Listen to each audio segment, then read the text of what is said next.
The envelope is already on the table when you walk into the locker room. You don't touch it. Not yet. Your studs click against the tile, and the sound is too loud in the silence because everyone in the room is watching you decide. You're 26, 3 seasons into officiating, and the whistle around your neck has never felt heavier than it does right now. The man across from you is smiling. He tells you it's nothing, just a generous read on a penalty call. Just one match, just this once. You say no. You walk out. You tell yourself you're clean. 3 weeks later, your car gets repossessed. Your landlord raises the rent without warning. Your name gets quietly pulled from the assignment sheet for the next 2 fixtures, and nobody explains why. You start noticing things you didn't notice before. How certain referees drive nicer cars, how certain names always get the marquee matches, how the association's internal politics seem to bend around people you've never even met. You start asking questions. The wrong person answers. This time, there's no envelope. Just a phone call, a voice you don't recognize, and an address. You go because you're broke and curious and a little bit desperate, and you tell yourself you're just listening. The room is quiet, expensive, lined with bottles you can't pronounce. They don't ask you to fix a match. They ask you to make a call. One call. In a meaningless mid-table fixture nobody will remember by Monday. A soft handball. A card that isn't quite a card. You do it. Your hands shake in the tunnel afterward, but nobody notices because nobody's watching a referee's hands. They're watching the scoreboard. The money hits your account 2 days later, more than you expected. Enough to breathe for the first time in a year. You tell yourself it's over, a one-time thing, a mistake you'll bury. But the phone rings again in 6 weeks, and this time the fixture matters more, and the number is bigger, and you find yourself doing the math before you even say yes. You get better at it. That's the part nobody warns you about. How quickly your body learns to lie without your mind flinching. You learn the rhythm of a stadium, how to time a card so the broadcast angle can't catch the hesitation in your face. You learn which assistant referees can be brought in quietly, which VAR officials owe someone a favor, which league inspectors can be handled with a dinner and a watch. You stop thinking of it as corruption. You start thinking of it as leverage, as a system, as the sport underneath the sport. 6 months in, you're not taking calls from strangers anymore. You're the one making them. A rising club owner wants a favorable run through the cup.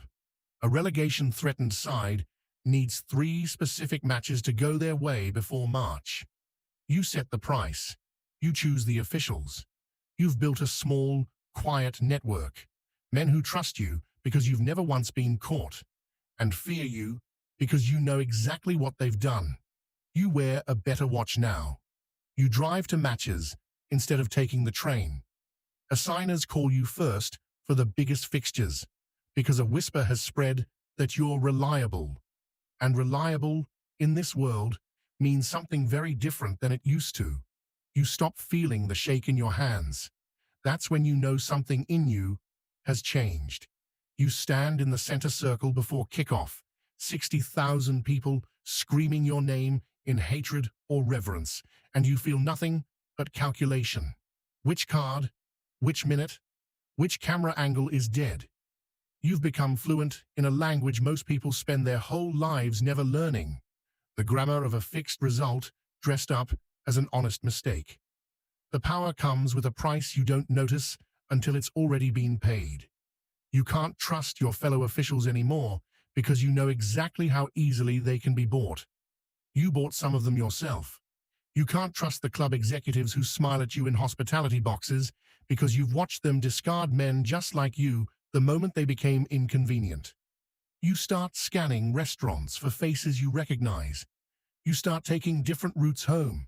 You start keeping documents in a place only you know about. Insurance against the day someone decides you know too much. A Federation investigator starts asking questions about a match from 18 months ago. Nothing formal, just informal, casual questions over coffee. The kind designed to make you comfortable enough to slip. You don't slip. You've had a year of practice not slipping. But that night, for the first time since the envelope in the locker room, you don't sleep. You sit in your apartment with the lights off, watching headlights sweep across the ceiling, wondering which one might stop outside your building. You keep climbing anyway, because stopping now feels more dangerous than continuing. You're no longer just fixing matches. You're the man other fixers report to, the one who decides which games are worth the risk and which are too exposed. Club chairmen invite you to private boxes. A federation official you helped install 2 years ago now owes you more than you owe him.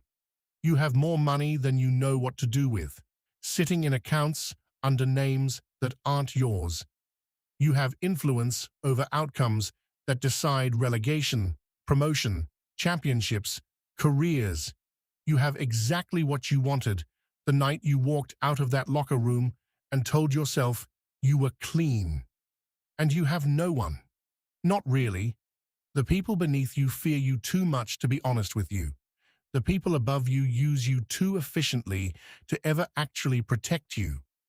Your old friends from the officiating academy stopped calling 2 years ago, back when you started missing their matches, their weddings, their ordinary lives, the ones you used to have before every relationship became a liability to manage. You sit alone in a private box on match day now, watching a game you already know the outcome of, and you realize you haven't felt real tension in a stadium in over a year. You killed that feeling on purpose. It was the only way to survive up here. The referees' union names you to their ethics committee this season. The final absurd irony. The fox not just guarding the henhouse, but writing its rules. You should feel triumphant.